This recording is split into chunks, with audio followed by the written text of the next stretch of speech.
In this video, I'll be showing you how to use a dry-in store. A dry-in store can be purchased at any of our 5 locations, and it's helpful in removing any additional moisture inside of your hearing aids.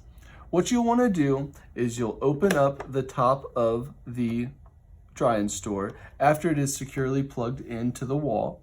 You'll take your devices, and if they're batteries, you'll want to open up the door and remove the battery, setting them inside.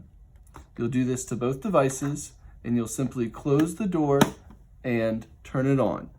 You'll see a light on the top of the device turn on. Once the light goes off, the device is done drying the hearing aids. Dry-in stores are helpful in parts of the country that have high humidity or for individuals that have a lot of sweat that produce a lot of additional moisture that go into the hearing aids. Having this device will make sure that everything stays nice and dry. As you can see, inside the device, there is a drying brick that needs to be replaced every 2 months by simply taking out the device, taking the new drying brick, and removing a sticker, placing it back inside of the container.